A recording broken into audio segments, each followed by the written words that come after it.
প্রতিষ্ঠাবার্ষিকী ঘিরে নানিয়ারচরে ছাত্রদলের র্যালি ও আলোচনা।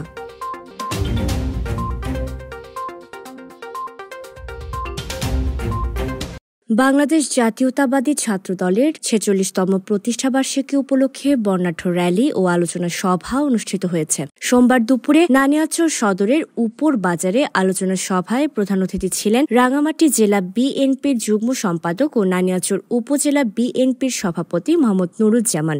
উদ্বোধক ছিলেন রাঙামাটি জেলা ছাত্রদলের সভাপতি ও সাবেক কেন্দ্রীয় সহ সাংগঠনিক সম্পাদক ফারুক আহমেদ সাব্বির। প্রধান বক্তা ছিলেন জেলার সাধারণ সম্পাদক আলী আকবর সুমন।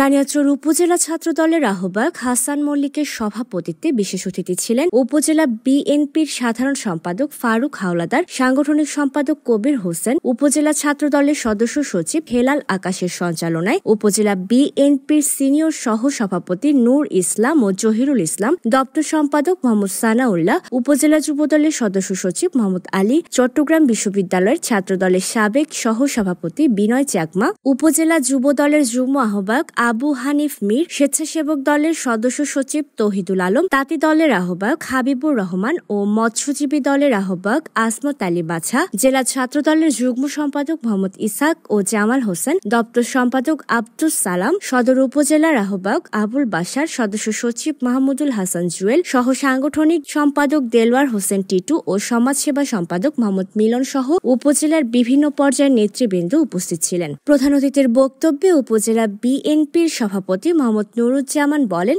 বিগত দিনে আমরা ফ্যাসিস্ট সরকারের নেতা কর্মীদের দ্বারা হামলা মামলার শিকার হয়েছি, তবু আমরা টিকে রয়েছি। তারেক রহমান দেশ বিনির্মাণের কাজ করে যাচ্ছেন। ৩১ দফা বাস্তবায়নে ছাত্রদল, যুবদল, স্বেচ্ছাসেবক দল, শ্রমিক দল, মহিলা দল সহ প্রতিটি অঙ্গ ও সহযোগী সংগঠন বিএনপির সাথে রয়েছে।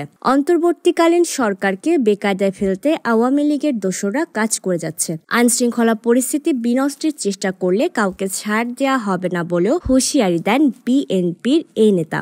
সভায় বক্তারা বলেন, গত ১৭ বছর মাঠে থেকে ফ্যাসিস্ট সরকারের জুলুম নির্যাতন সহ্য করেছে ছাত্রদলের নেতাকর্মীরা। ফ্যাসিস্টরা শিক্ষা খাতে চরম দুর্নীতি করে দেশের শিক্ষা খাতকে ধ্বংস করে দিয়েছে। তারেক রহমান ঘোষিত ৩১ দফা বাস্তবায়নের মধ্য দিয়ে রাষ্ট্র কাঠামো মেরামত করে এই দেশকে উন্নতির শিখরে পৌঁছাতে হবে। ছাত্রদলের একজন নেতাকর্মী বেঁচে থাকতে পাশের দেশে বসে শেখ হাসিনার কোনো ষড়যন্ত্র বাস্তবায়ন করতে দেওয়া হবে না। এর আগে বাবু চুনিলাল দেওয়ান সেতু থেকে শত শত নেতাকর্মীর অংশগ্রহণে বর্ণাঢ্য র্যালি বের করা হয়। র্যালিটি নানিয়ারচর বাজার ও গুরুত্বপূর্ণ সড়ক প্রদক্ষিণ করে উপর বাজার অনুষ্ঠান স্থলে এসে আলোচনা সভায় মিলিত হয়। Desk report, CHT TV।